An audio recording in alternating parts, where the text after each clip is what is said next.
जीतेगी इस बार भी, सिर्फ पतन पतन पतन, हम वोट डालते शान से, सिर्फ पतन पतन। अस्सलाम वालेकुम वरहमतुल्लाहि वबरकातुहू। मौज़ूद हाज़रीन इकराम, बुज़ुर्गान कौम और मिल्लत, मेरी इज़्ज़तदार माँ और बहनों, मेरे गयूर नौजवान साथियों,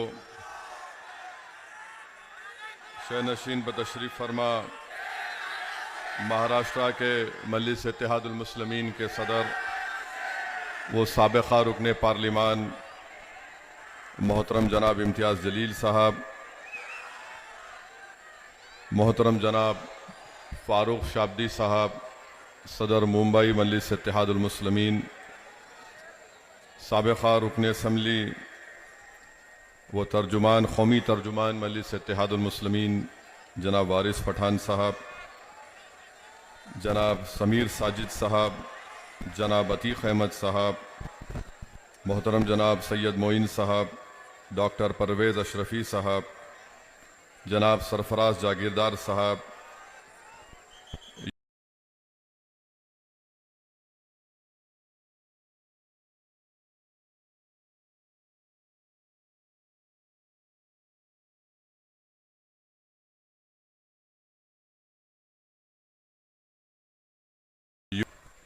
और समीर शेख साहब का जो आज मजलिस इत्तेहादुल मुस्लिमीन में शामिल हो रहे हैं, उनका दिल की गहराइयों से उनका खैर मुक़द्दम करता हूँ और मैं अल्लाह से दुआ करता हूँ कि इनकी मजलिस इत्तेहादुल मुस्लिमीन से शमूलियत ना सिर्फ मजलिस को मजबूती अता करेगी अहमदनगर में, बल्कि इंशाअल्लाह ताला पूरे अहमदनगर में एक इत्तेहाद की फ़िज़ा और मजबूत होगी। अज़ीज़ान मिल्लत इस्लामिया, हमारे इस डाइस पर बैठे हुए हमारे दलित लीडर्स भी हैं, मजलिस के ज़िम्मेदार हैं, प्रभाकर पर्दे साहब और तमाम उनका भी शुक्रिया अदा करता हूँ, आपका शुक्रिया अदा करता हूँ कि आप यहाँ पर आए, और मैं एडमिनिस्ट्रेशन का भी शुक्रिया अदा करता हूँ कि उन्होंने मुझे यहाँ पर आने की इजाज़त दी। और अल्लाह का बड़ा करम है कि मैं एक लंबे अरसे से आपके दरमियान में आना चाहता था। अज़ीज़ान मिल्लत, मुझे जब मैं यहाँ पर आया तो मुझे हमारे मजलिस के ज़िम्मेदारों ने कहा कि सर, ये अहमदनगर ज़िले के ज़िम्मेदार लोग हैं, तारीख़ी लोग हैं, जिसमें मलिक अंबर का नाम है, रजनीकांत अरोले जो मैग्सेसे अवार्ड विनर हैं, जॉन बर्नबस हैं, चांद बीबी है, माधव दंडत्वे हैं, अन्ना हज़ारे हैं, एना लियोनिस जो एजुकेटर हैं, बहराजी नायक जो मराठा फ़ौज के इंटेलिजेंस के चीफ थे, पोपटराव बागोजी पवार साहब हैं, क्रिकेटर अजिंक्य रहाणे हैं, आनंद ऋषि जी हैं, और फिर यकीनन यहाँ की सरज़मीन पर हज़रत शाह शर्फ़ी जी की दरगाह है रहमतुल्लाह अलैह की, और जिसके ताल्लुक़ से आप जानते हैं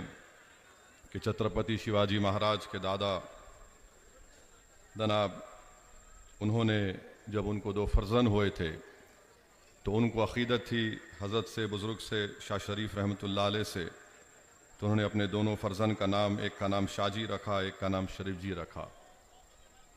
मगर अहमदनगर के नौजवानों को एक और बात बताना चाहता हूँ, ये शहर 3 और लोगों के नाम से भी याद किया जाता है।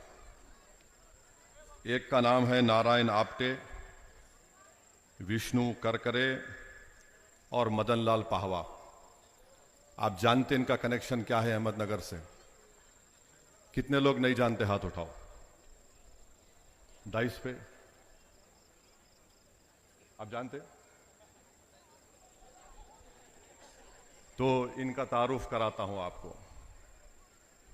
जब महात्मा गांधी का कत्ल हुआ था 30 जनवरी को, बापू को उनके जिस्म में 3 गोलियां मारी गई थी, और उन लोगों को जो गिरफ्तार किया गया था और जिनको सजा दी गई थी उसमें नाथूराम गोडसे थी, फांसी दिया गया। नारायण आप्टे को भी सजा दी गई जो इस शहर का था, और गोपाल गोडसे को जेल में सजा हुई, गोडसे के भाई विष्णु करकरे और मदनलाल पाहवा। तो ये लोग भी अहमदनगर से ताल्लुक रखते थे। कौन? नारायण आप्टे, विष्णु करकरे, मदनलाल पाहवा।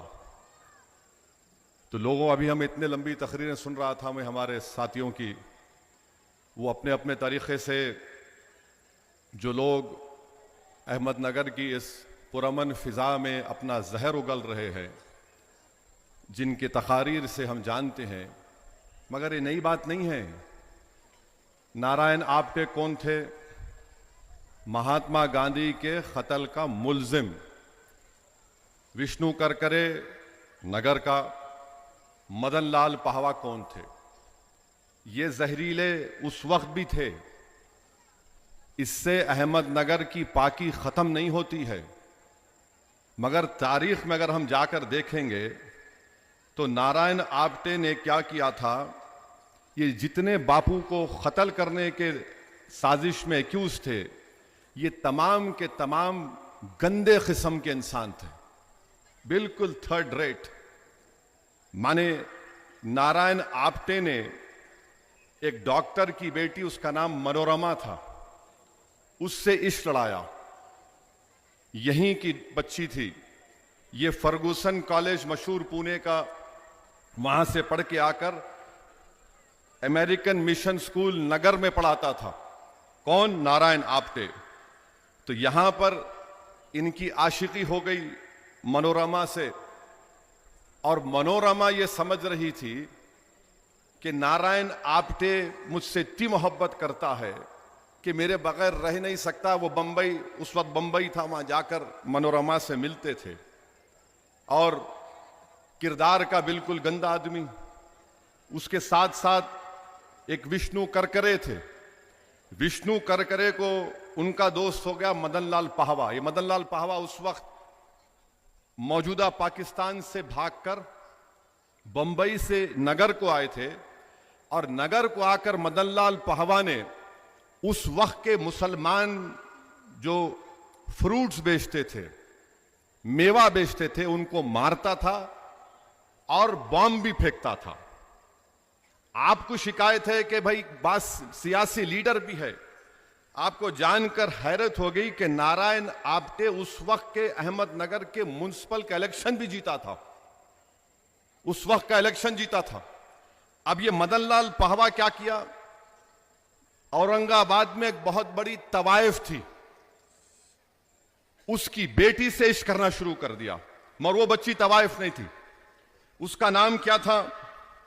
उसका नाम था शिवांती। नामा याद रखो नौजवानों, तुम लोगों खाली गंदे किस्म के गाने, पिक्चर के नाम याद, इनको याद रखो। मैं जो बाद में आखिर में कहूंगा तुमको समझ में आएगा।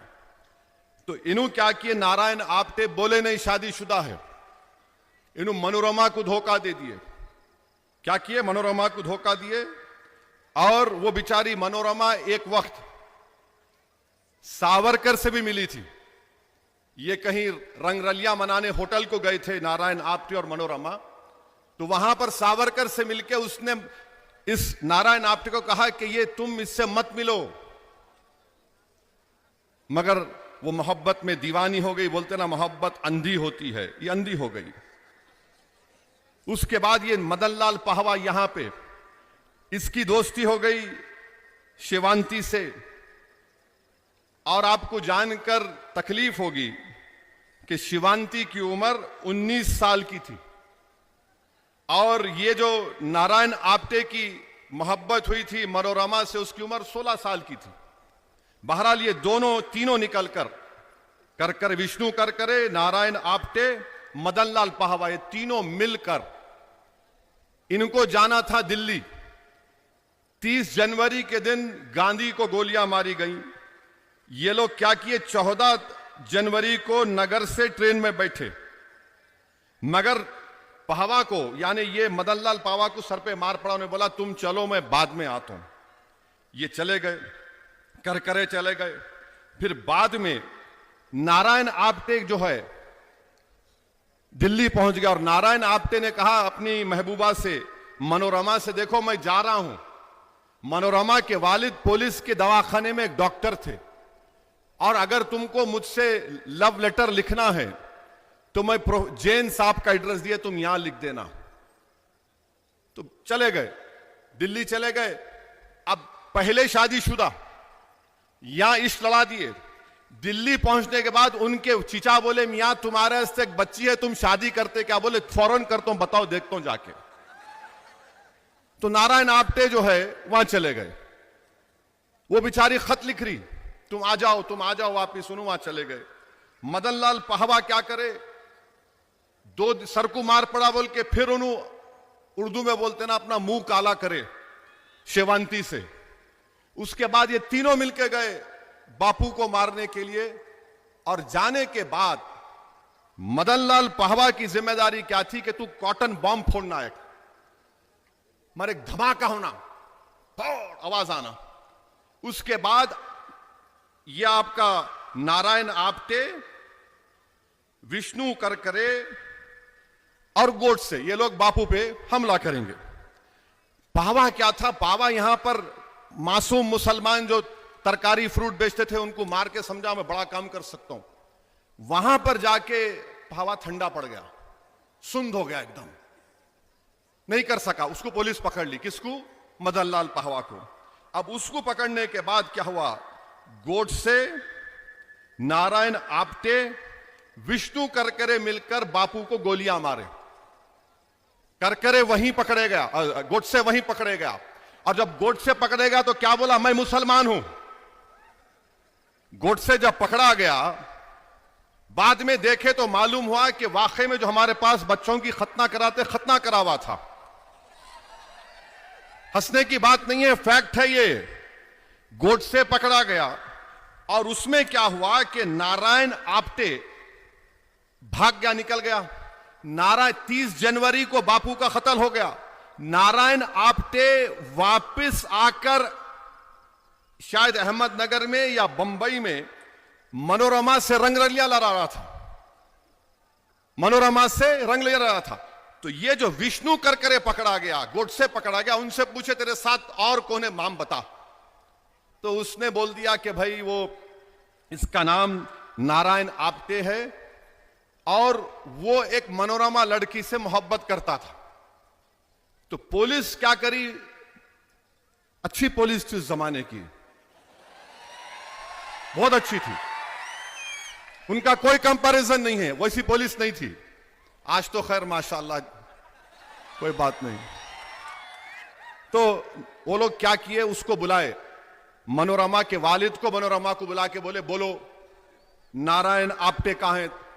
उन्हें परेशान, बापू को कत्ल करके आके मेरे से रंगलियां मराया। बोली देखो ये यहां पर इस हॉस्टल में उसका फोन आता है, वहां पर आप, तो पुलिस उस वक्त बैठी, सुन लिए, पकड़ लिया आप्टे को। आप्टे को गिर गया, देखो वाका पूरा उसमें खत लिखा हुआ। आप्टे को पकड़ लिए। ये है लोगों का ताल्लुक। आपको मालूम कि उसके बाद क्या हुआ, वो बच्ची मनोरमा चंद साल में मर गई इस गम में कि इन्हें शादीशुदा था, मेरा इस्तेसाल किया, एक्सप्लॉयटेशन किया।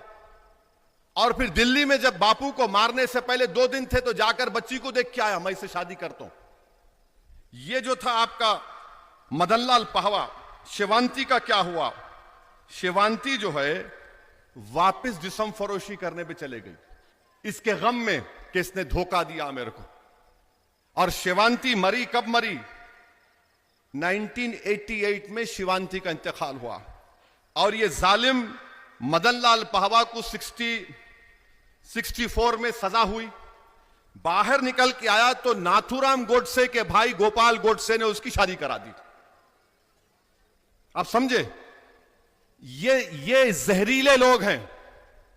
ये लोग समझा नहीं सके बराबर आपको, मैं समझा रहा हूं। तो ये लोग अपने जिससे मोहब्बत का दावा करते उसको धोखा देते ये लोग। समझे आप? तो अब जो इनको रख के पाल रहे, बाबू होशियार रहो, जो इनको अब रख के बड़ा समझ रहे ना कि मेरा चाहने वाला है, ये किसके भी नहीं हो सकते। उस बच्ची की जिंदगी तबाह कर दिए, वो बच्ची जिस्म फरोशी पे चले गई, शिवांती।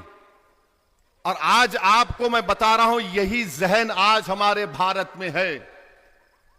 नारायण आप्टे मर गया, फांसी हो गई, गोडसे मर गया, फांसी हो गई, मगर याद रखो वो जो जहर है ना, वो आज भी है। और ये गोडसे के ताल्लुक से हिंदुत्व की ताकतें बड़ा उसको बहादुर समझती। कितना बहादुर था मैं बोलता हूं आपको। गोडसे एक बार बीमार पड़ा तो अस्पताल में डाल दिए। अपने अतराफ में 3-4 नर्सेस को देखा गोडसे, इतना डर गया, क्योंकि वो दवाखाने में बीमार पे तो कपड़े उतार के एप्रन पहनाते ना, तो गोडसे वो कपड़े पहन के भाग गया। नहीं, ये है गोडसे, ये है नारायण आप्टे, ये है विष्णु करकरे, ये है आपका मदन लाल पाहवा। तो अहमदनगर से इन लोगों का ताल्लुक था, नारायण आप्टे का, विष्णु करकरे का, मदन लाल पाहवा का, दत्तात्रेय परचोरे। ये ग्वालियर का आदमी अपनी बंदूक लाके दिया था किसको? गोडसे को। एक बूढ़े ज़ईफ गांधी को गोली मार के ये लोग बहादुर समझते। ये कमजोरों को गोली मारते, बहादुरों पर जुल्म करने की इनकी ताकत नहीं है। याद रखो मेरी बात को। ये कमजोरों पर जुल्म करते। 80 साल के बूढ़े को मारकर तुमने क्या हासिल किया? तुमने बहुत बड़ा काम किया क्या? तुमने ऐसे बड़े आदमी को। अच्छा हां, और एक चीज, अहमदनगर इसलिए भी मशहूर है कि यहां की जेल में नेहरू थे। नेहरू ने जेल में बैठकर डिस्कवरी ऑफ इंडिया को लिखा था। यह अहमदनगर की तारीख है, यह अच्छा भी है और ऐसे जहरीले भी थे। तो मैं आपको बताना चाह रहा हूं कि यह पस मंजर दिखाना जरूरी था, ताकि आपको मालूम हुआ, नौजवानों को मालूम हो जाए। बीजेपी को याद है मगर बीजेपी भूल जाती, आरएसएस को पूरा याद है मगर उन्हें भगवत दूसरी तरफ बात करते। तो मैं नौजवानों से अपील कर रहा हूं कि अहमदनगर की इस तारीख को याद करो आप, और डरने घबराने की जरूरत नहीं है। दूसरी बात, हमारा ईमान यह है कि हम रसूलुल्लाह सल्लल्लाहु अलैहि वसल्लम को दुनिया की तमाम चीजों से बढ़कर चाहते हैं। हमारा ईमान उस वक्त तक मुकम्मल नहीं जब तक कि असदुद्दीन ओवैसी अपने मां बाप से ज्यादा, अपने बीवी से ज्यादा, अपने औलाद, अपने नवासा नवासी, अपने भाई बहनों से ज्यादा रहमतुल्लाह आलमीन सल्लल्लाहु अलैहि वसल्लम से मोहब्बत करना है। No compromise on that. आप हमारा पोस्टर निकाल लो, आप जो करते करो, मगर मेरा दुनिया में वजूद अगर है, मेरा शनाख्त है एक मुसलमान की, तो मोहम्मद सल्लल्लाहु अलैहि वसल्लम है। मेरा हर चीज वो है। अब नौजवानों, आपको शिकायत है कि जुल्म हो रहा है। याद रखो, जब हम मोहब्बत करते तो मोहब्बत की तारीख ये बता रही है, नगर के नौजवानों, सिद्दीक अकबर 1500 साल पुरानी तारीख तुमको बता रहा हूं। काबे का सहन है, सिद्दीक अकबर है, रसूलुल्लाह सल्लल्लाहु अलैहि वसल्लम के साथ हैं। कुफ्फारान खुरैश ने, सिद्दीक अकबर ने कहा कि दीन को कबूल करो और ये रहमतुल्लाह अलमीन सल्लल्लाहु अलैहि वसल्लम है। तो कुफ्फारान खुरैश ने सिद्दीक अकबर को इतना मारा कि बाज रिवायतों में आया कि एक शख्स जो उतबा बिन राबिया नाम था, वो तो अपना जूता निकाल कर, तो जब सिद्दीक अकबर बेहोश हो गए, अबू बकर सिद्दीक रज़ी अल्लाह ताला अन्हु, तो लोग ये देख रहे थे कि उनके चेहरे को देखकर ये नहीं कह सकते थे कि उनकी नाक कहां है, नाक पीछे है या आंख पीछे या सामने। बेहोश हो गए। जब सिद्दीक अकबर को होश आया तो पहला जुमला उनकी जबान से क्या निकला अपनी मां से? बताओ मोहम्मद सल्लल्लाहु अलैहि वसल्लम कैसे हैं, बताओ मोहम्मद सल्लल्लाहु अलैहि वसल्लम कैसे हैं। सिद्दीक अकबर की मोहब्बत गार में है, हिजरत कर रहे हैं। गार में सिद्दीक अकबर चले गए, बोले या रसूल अल्लाह आप ठहरिए। अंदर गए, गार को साफ किया, सब सुराखों में पत्थर लगाए, बोले आकाए दो आलम आप अंदर आइए। एक सुराख दिखा, अपना पैर रख दिया, सांप था, सांप डस दिया। सिद्दीक अकबर की आंख में आंसू आए, आंसू गिरना शुरू हो गए। रसूल अल्लाह सल्लल्लाहु अलैहि वसल्लम ने पूछा सिद्दीक अकबर से, अबू बकर क्या बात है? कहा रसूल अल्लाह सांप ने मुझे डस लिया। सिद्दीक अकबर नहीं चाहते थे कि आकाए दो आलम सल्लल्लाहु अलैहि वसल्लम को कुछ तकलीफ हो। रसूलुल्लाह सल्लल्लाहु अलैहि वसल्लम ने लाब दहन लाया और सिद्दीक अकबर को शिफा हो गई। अब नौजवानों, तुम्हारे से एक सवाल, 7वां आदमी कौन था जो इस्लाम कबूल किया, बताओ। इस पूरे मजमे में पूछ रहा हूं, मैं यहीं पर 5,000 रुपए देके जाता हूं। 7वां आदमी कौन था जिसने इस्लाम को कबूल किया था? किसको मालूम? बगैर फोन में हजरत गूगल को देखे बोलना, जाके यूं करेंगे। उनका नाम हजरत बिलाल था। हजरत बिलाल अबिसिनिया के थे। आज हमारे पास क्या है, बच्चे की शादी करने जाते, बच्ची गोरी है, कितना रंग साफ है उसका, बच्ची गोरी होना। हजरत बिलाल स्लेव थे, गुलाम थे। इतना जुल्म होता था उनके ऊपर कि उनके पीठ पर गरम रेत पर लिटाकर गरम गरम पत्थर हजरत बिलाल के सीने पर रख दिए जाते और बोलते बिलाल छोड़ दे इस्लाम को। तो पुकारते थे बिलाल, क्या अहद अहद अहद, यानी अल्लाह एक है। रसूलुल्लाह सल्लल्लाहु अलैहि वसल्लम सामने से गए और कहा बिलाल सबर करो। आकाए दो आलम ने सिद्दीक अकबर से कहा जाओ बिलाल को लेकर आओ। जब बिलाल को खरीद के लाए तो हजरत बिलाल को एजाज क्या हुआ, इस दीन में सबसे पहली अज़ान किसने दी? हजरत बिलाल ने दी। मक्का फतह हुआ, आकाए दो आलम ने कहा सब सहाबा हैं, किसको एजाज हासिल होगा कि अज़ान देंगे? आका ने फरमाया सल्लल्लाहु अलैहि वसल्लम, बिलाल चढ़ो काबतुल्लाह के ऊपर। हजरत बिलाल काबे के ऊपर चढ़ गए। बोले किधर रुख करके दूं? बोले बिलाल मेरी तरफ रुख करो। हजरत बिलाल ने अज़ान दी, अल्लाहु अकबर अल्लाहु अकबर। और जब रसूलुल्लाह सल्लल्लाहु अलैहि वसल्लम पर्दा फरमाए, हजरत बिलाल मदीने में नहीं रह सके, चले गए कहां? सीरिया को चले गए। ख्वाब में रसूलुल्लाह सल्लल्लाहु अलैहि वसल्लम आए, बोले बिलाल तुम क्या हमको भूल गए? हजरत बिलाल को ख्वाब में आकर कहा बिलाल क्या तुम हमको भूल गए? हजरत बिलाल वापिस आए मदीने को। फिर इमाम हसन और हुसैन आकर उनसे कहा बिलाल नाना जान की अज़ान दो। हजरत बिलाल ने कहा नहीं दे सकता मैं। बोले नहीं हुक्म है हमारा। तो उन्हें कहा कि आप आले रसूल हैं। अज़ान दी हजरत बिलाल ने। मदीने शरीफ में कोहराम मच गया कि लोग समझे कि रसूलुल्लाह सल्लल्लाहु अलैहि वसल्लम वापिस आ गए। मगर जब हजरत बिलाल अशहदु अन्ना मोहम्मद रसूलुल्लाह पे पहुंचे, बेहोश हो गए। ये मोहब्बत है हजरत बिलाल की रसूलुल्लाह सल्लल्लाहु अलैहि वसल्लम से।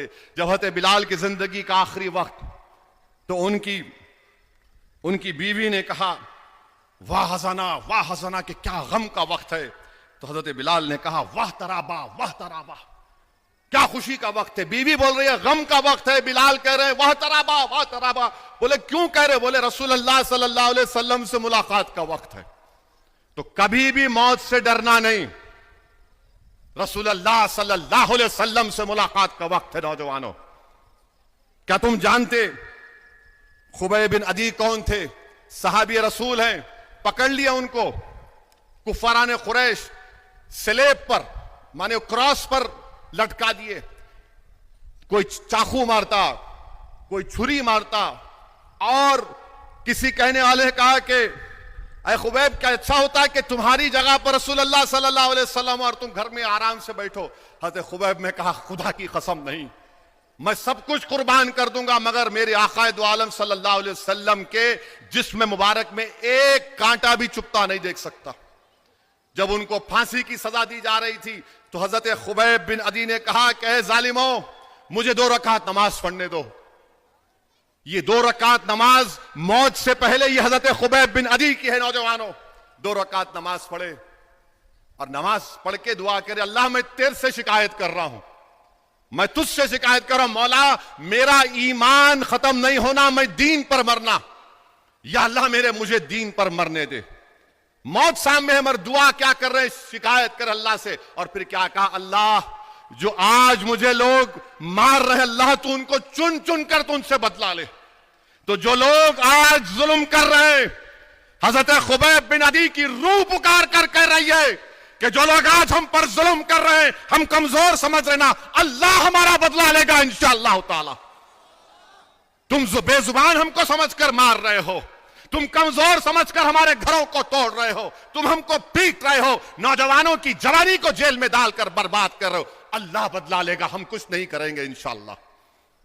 मेरे अजीज दोस्तों और बुजुर्गों, हौसलों को बुलंद रखो। जब खुबैब बिन अदी पर जुल्म होता था तो एक सहाबी रसूल थे, सईद बिन अमीर का नाम था, वो सीरिया के गवर्नर बन गए तो रातों में बाज़ वक़्त वो बेहोश हो जाते।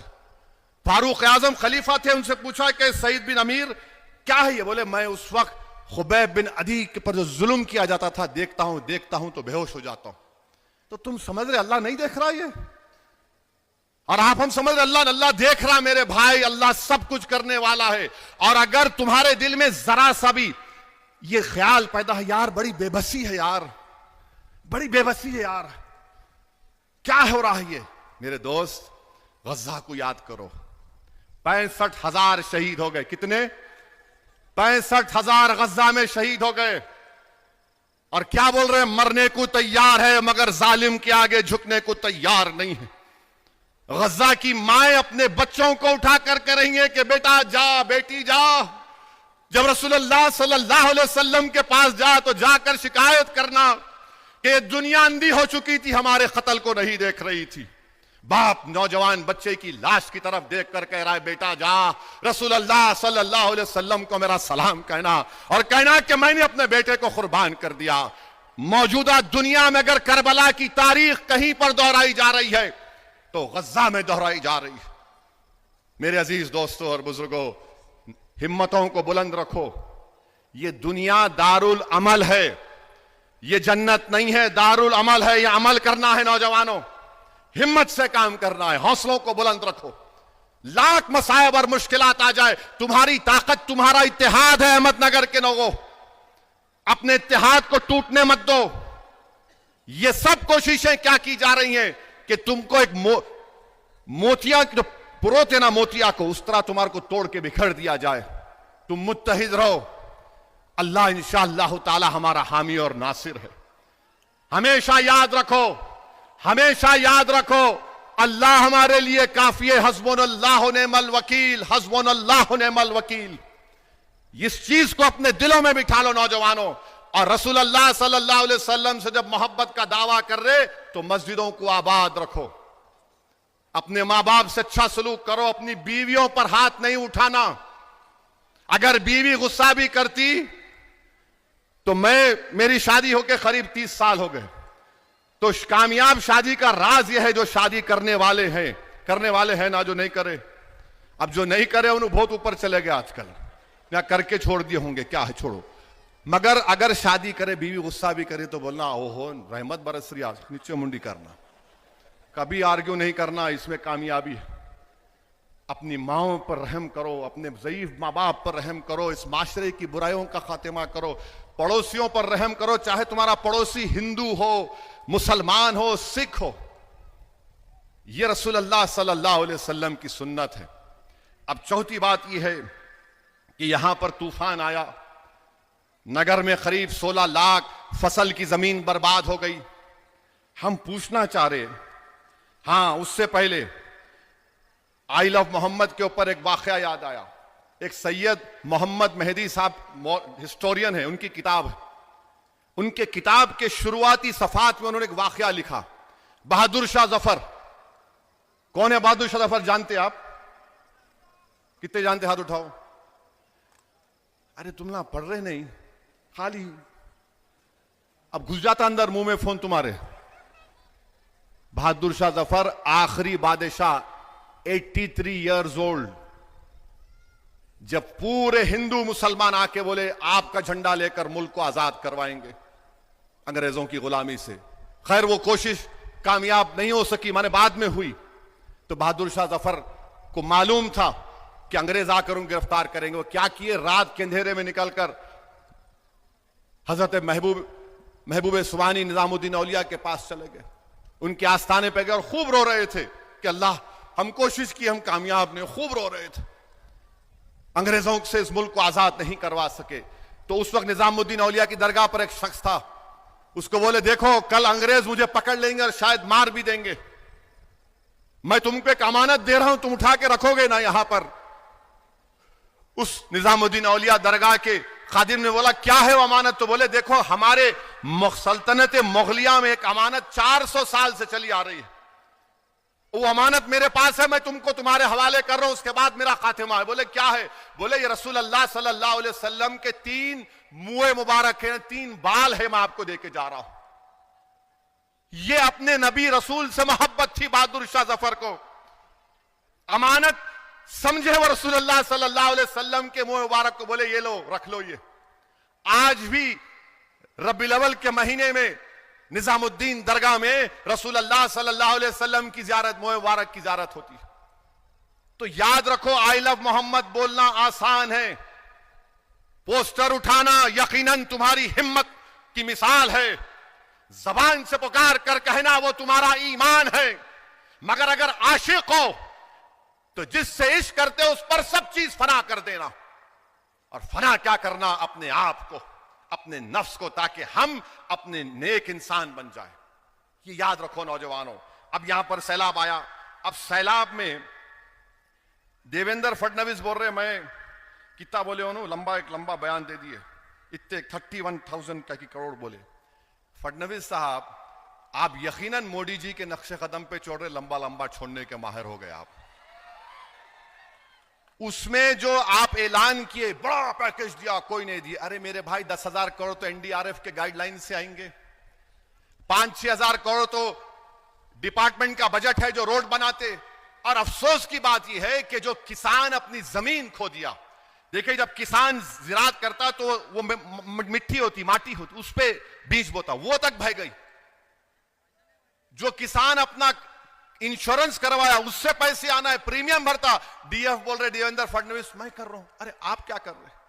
आपसे मुतालबा करते कि पूरे महाराष्ट्र के किसानों का 30 लाख एकड़ बर्बाद हो गई, उनका लोन माफ करो। आप जाओ बैठो प्रधानमंत्री आपका पंत प्रधान के पास बैठकर कहो कि 30 लाख एकड़ जमीन बर्बाद हो गई किसानों की, लोन माफ करो, लोन वेवर करो, वेट ड्रॉट डिक्लेयर करो।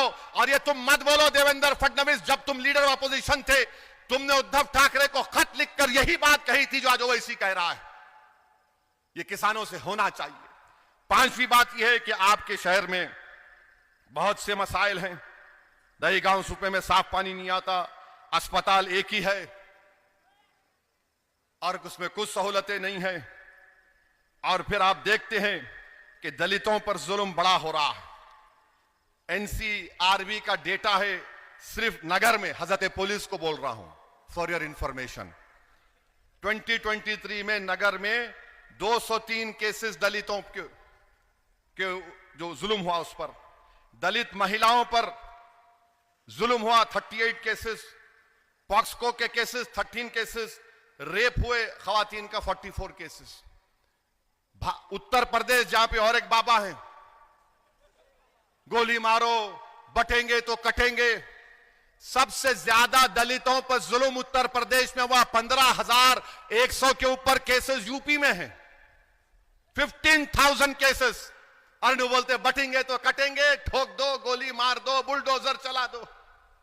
और इसका नतीजा क्या निकला कि भारत के सुप्रीम कोर्ट के चीफ जस्टिस, दूसरा दलित जज, उसके कोर्ट में एक 72 ईयर ओल्ड बुड्ढा आकर जूता निकालकर हमारे सुप्रीम कोर्ट के जज के इजलास में जूता फेंकता है और कहता है कि सनातन धर्म का अपमान हिंदुस्तान में नहीं सहा जाएगा। अरे उसका गवाही साहब सुप्रीम कोर्ट के दूसरे दलित जज जूता उठाकर फेंकना वो पूरी अदालत की तौहीन है।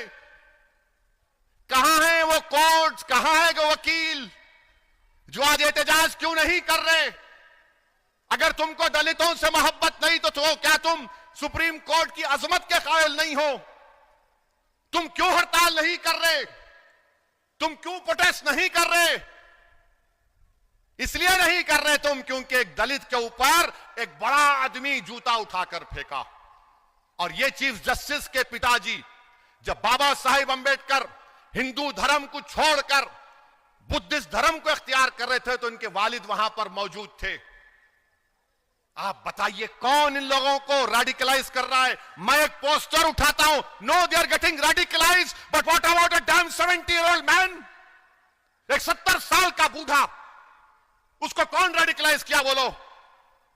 और बोला कि बरेली में बुलडोजर का जजमेंट गवाही साहब दिए थे, ओरल ऑब्जर्वेशन था, कोई ऑर्डर पास नहीं हुआ तो सनातन धर्म का अपमान नहीं सहेंगे। अरे फर्क यह है जो संविधान को मानते, उनमें फर्क यह है कि अगर हमारे खिलाफ भी जजमेंट आया, आपको मालूम 6 दिसंबर को बाबरी मस्जिद शहीद हुई थी, याद है? याद है? याद है या वो भी भूल गए नौजवानों? तुमको मालूम उस क्रिमिनल केस का जजमेंट क्या आया? जजमेंट यह आया कि कोई भी मुजरिम नहीं है, not a single dam person was convicted. ऐसे एक आदमी को सजा नहीं। हमने क्या कहा? ठीक है, अदालत है। सुप्रीम कोर्ट का जजमेंट आया, बाबरी मस्जिद नहीं है आपकी। हमने कहा मुत्तफिक नहीं है, सुप्रीम कोर्ट इज सुप्रीम। हमने कहा बताओ आज आप ये क्या हो रहा है हमारे देश में? एक दलित सुप्रीम कोर्ट का चीफ जस्टिस बन गया, मगर ये जालिम लोग, ये कास्टिस्ट लोग, ये जहर है, ये बर्दाश्त नहीं करे कि एक दलित उस मुकाम पर पहुंच गया। मैं महाराष्ट्र के दलित भाइयों से कह रहा हूं, भारत के दलित भाइयों से कह रहा हूं, देखो, पहचानो, ये जहर नहीं तो क्या है बताओ? और मोहन भागवत बोलते हम कास्टिज्म को खत्म कर देंगे। अरे मोहन भागवत, आप तो मुंह नहीं खोले, प्रधानमंत्री एक मार दिए, बोल दिए। मेरे भाई, ये हमारे दलित भाइयों के साथ हो रहा है।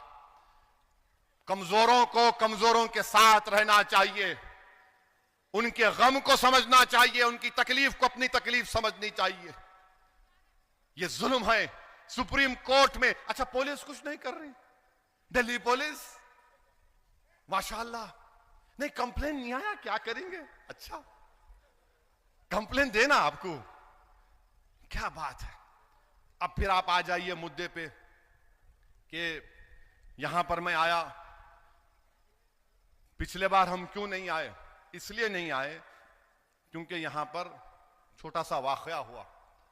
पुलिस तो बोली आ जाओ, मैं बोला नहीं, बच्चे गिरफ्तार हुए, उनके माँ बाप तकलीफ में होंगे, शहर को पुरअमन रखना है, मैं जलसा बाद में करूंगा। इम्तियाज जलील साहब, हमारे रुकने बल्दिया साहब नाराज भी हो गए, क्या असद भाई टाइम देके नहीं आए? मैंने कहा नहीं, शहर का अमन हमारे लिए सबसे बड़ी चीज है, आज जलसा करने आया मैं, तो कोई परेशानी की बात नहीं है।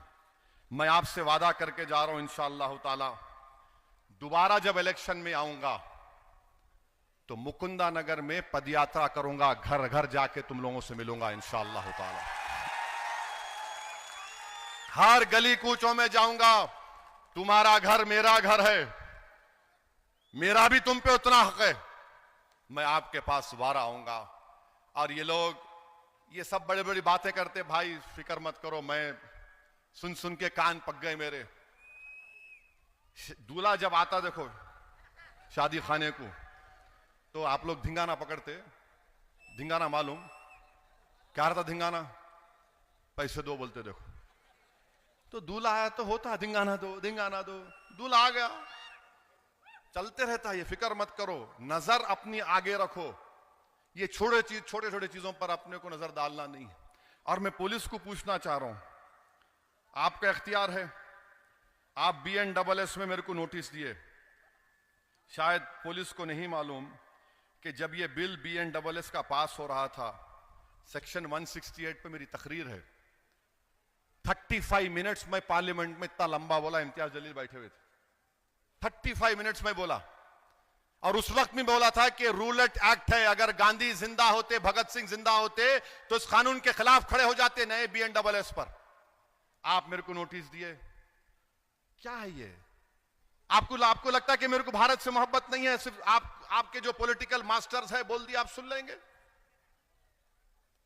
जो ऑपरेशन सिंदूर के बाद भारत का ग्रुप गया था, मैं भी गया था, बहरीन में गए थे, बहरीन में एक थिंक टैंक के, आप बोल रहा हूं सुनो, थिंक टैंक, बड़ा थिंक टैंक है, वहां पर एक बैठे हुए अरब ने कहा कि भारत ने फलस्तीन पर अपना पॉलिसी बदल दी। ये कैसे हुआ? हमारे ग्रुप लीडर मेरी तरफ देखे, बोला ठहरो बोलता हूं मैंने उनसे पूछा कि हम भारत में बैठ के आपसे पूछना चाह रहे, आप तो पड़ोस में हैं, हम तो दूर हैं, आप क्या कर रहे हैं? आप तो बिल्कुल 40 मिनट्स का भी फ्लाइट नहीं है आपको, लोग भूखे मर रहे, आप क्या कर रहे? फिर उसने चिढ़ के बोला, वो मेरे को थिंक टैंक का professor, what is it that you have done? मैंने हम तो पहले आज भी हम फलस्तीनियों का एड का बजट हमारे पास है। खामोश हो गया वो बेचारा, परेशान हो गया। अरे मैं वहां जाके बोला भारत की मोहब्बत में, किसी वजीर आजम की मोहब्बत में कभी ना बोलूंगा इंशाअल्लाह ताला। भारत की मोहब्बत में, और आप मेरे को नोटिस दे रहे, बकवास लिख रहे इसमें आप, क्या बकवास है ये? अच्छा हम ये आखिर मेज से इतनी मोहब्बत क्यों? मैं 56 इयर्स का हो गया, दाढ़ी व्हाइट हो गई। Why do you only love me? I love Muhammad sallallahu alaihi wasallam, that is a fact. No, ठहरिए, मगर मेरे से ही अच्छा कोई शरद पवार की पार्टी का लेटर नहीं, अजीत पवार का पार्टी का लेटर नहीं, उद्धव ठाकरे का पार्टी का लीडर आया नहीं, शिंदे का पार्टी का लीडर आया नहीं, बीजेपी का आया नहीं, कांग्रेस का आया नहीं, आरएसएस का आया नहीं, गौरक्षकों का आया नहीं, मगर हम आते की नजर आता, ओ हो मियां भाई आ गए। तो मालूम हुआ, पुलिस को भी मालूम कि एक ही मर्द है, बाकी क्या है I don't know, you know I don't know. Letter लिख रहे, ये लेटर दिए, मेरा लाओ, मैं क्या लिखा उसे पढ़ के सुना रहा हूं मैं आपको, इंग्लिश में बोला मैं। बाज लोग समझते दाढ़ी टोपी, इन्हें नहीं बोल सकता इंग्लिश में। अल्लाह के करम से मेरे माँ बाप ने रसूलुल्लाह सल्लल्लाहु अलैहि वसल्लम के सदक़े तुफ़ैल में मेरे को पढ़ाया, मैं जाके पढ़ा, बहुत मुसीबत उठाया के पढ़ा। मैं अंग्रेजी में लिखा, I am of the opinion that this notice that is given to me as a 5-time member of parliament is a grave violation of article 19, article 25 of the Indian constitution. This is a violation of fundamental rights. These notices are exclusively given to me only, not to other leaders, political parties like BJP, Shiv Sena both, NCP both, Congress. This shows the bias and discriminatory attitude of the government. I reject it. मैंने कहा reject it. आप ये खामखा love letter दे रहे मेरे को, मैं क्या करूंगा? उसको करूंगा, क्या करूं बोलो? समझ में नहीं आता। ये आप लोग ऐसा करके अपने विखार को कम कर ले रहे जनता के दरमियान में। बच्चा मैं पूछा, अगर मैं पूछूंगा ऐसे, ये नोटिस किसी नेता को दी जाती क्या? बोलो आप। देखो आप, I know I am the only मर्द। और तुम याद रखो, मैं दुश्मन था हमेशा नाथूराम गुडसे की आइडियोलॉजी का, और दुश्मन रहूंगा नारायण आप्टे, विकास पावा और वो कर करेगा। मेरे अजीज दोस्तों और बुजुर्गों, हम भारत के प्रधानमंत्री को भी बोल रहे हैं, कितने 5 मिनट है अभी? हो 4 मिनट, चार बहुत है। पार्लियामेंट में 5 मिनट में धोखे निकल जाते हम प्राइम मिनिस्टर को बोल रहे, प्राइम मिनिस्टर आज डोनाल्ड ट्रंप को मुबारकबाद दिए और नेतन्याहू की लीडरशिप की तारीफ करे। देश के प्रधानमंत्री, पंत प्रधान, वो नेतन्याहू दुनिया का सबसे बड़ा गुंडा है, जहन्नम का कुत्ता है, जिसने 65,000 लोगों को मार दिया, 20,000 बच्चे हैं, 20,000 खवातीन है, 12 लाख लोग बेघर हो गए, और प्रधानमंत्री, पंत प्रधान उसकी लीडरशिप की तारीफ कर रहे हैं। क्यों प्रधानमंत्री, क्यों कर रहे हैं आप नेतन्याहू की तारीफ? क्या आपकी आइडियोलॉजी और ज़ायनिज्म की आइडियोलॉजी एक है? आप तो भारत के प्रधानमंत्री है ना, आप भारत के प्रधानमंत्री हैं। हम कंडेम करते नरेंद्र मोदी ने जो नेतन्याहू की तारीफ की, उस लीडरशिप की, वो लीडरशिप नहीं है। नेतन्याहू जहन्नम का कुत्ता है जो फलस्तीनियों का जेनोसाइड कर रहा है। और सुन लो नेतन्याहू और उसकी तारीफ करने वालों, जब तक दुनिया कायम रहेगी, मस्जिद अक्सा और बैतुल मुकद्दस की एहतजाज की लड़ाई बच्चा बच्चा लड़ेगा इंशाअल्लाह ताला। हम मस्जिद अक्सा को नहीं छोड़ सकते, ना मस्जिद अक्सा को छोड़ सकते। अल्लाह देख लेगा नेतन्याहू को इंशाअल्लाह। प्राइम मिनिस्टर उसकी तारीफ कर रहे हैं, वाह।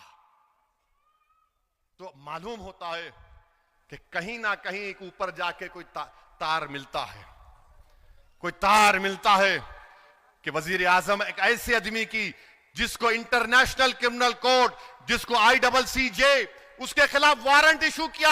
अब मेरी तकरीर के बाद ये हिंदुत्व के लोग बोलेंगे ए ओवैसी क्या बोल रहा। अरे सुन, कुलभूषण मालूम कौन था? कुलभूषण जो पाकिस्तान की जेल में है, वो जालिम पाकिस्तान, उसकी फौज जालिम, वो कुलभूषण को सजाए मौत देना चाह रहे थे। तो भारत गया इंटरनेशनल क्रिमिनल कोर्ट को, जाकर उसकी सजा को रुकाया। तो ओवैसी जो बात कह रहा है दलील के साथ कह रहा है।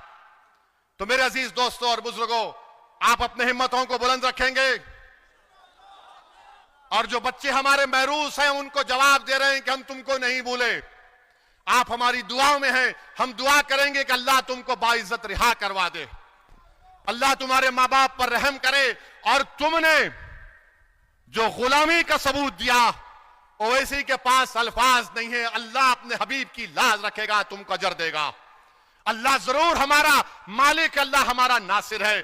तो मेरे अजीज दोस्तों और बुजुर्गों, ये शहर के अमन को बरकरार रखिए, पहचानिए मौजूदा नारायण आप्टे को, विष्णु करकरे को और मदन लाल पहवा को। ये पुराने लोग हैं, हमेशा रहेंगे, मगर आप मजलिस का साथ दीजिए। आने वाले लोकल बॉडी में वोट किसको पड़ेगा? मजलिस के निशान पर पड़ेगा। मजलिस का निशान क्या है? जोर से बोलो और जोर से बोलो। पतंग के निशान पर वोट देंगे ना तो डरेंगे तो नहीं। अब मेरी तकरीर के बाद शैतान के लोग आएंगे, आके खुसखुस करेंगे, तो आप क्या बोलना उनको? भाग, आई लव। अल्हम्दुलिल्लाह, अल्लाह सलामत रखे आप तमाम को। बहुत बहुत शुक्रिया।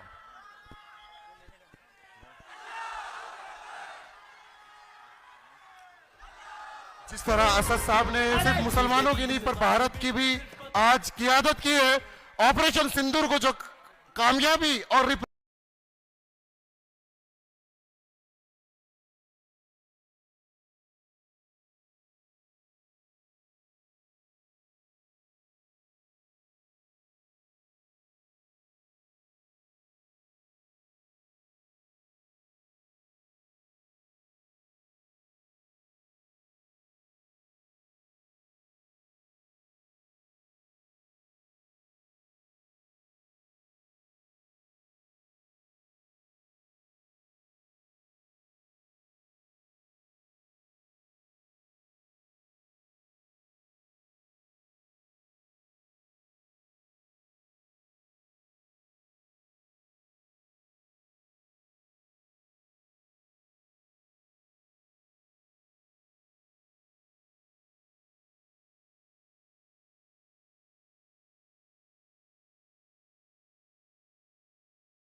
डाइस पर बैठे हुए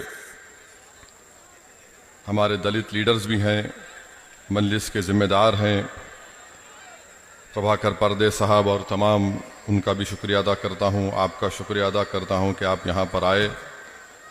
और मैं एडमिनिस्ट्रेशन का भी शुक्रिया अदा करता हूं कि उन्होंने मुझे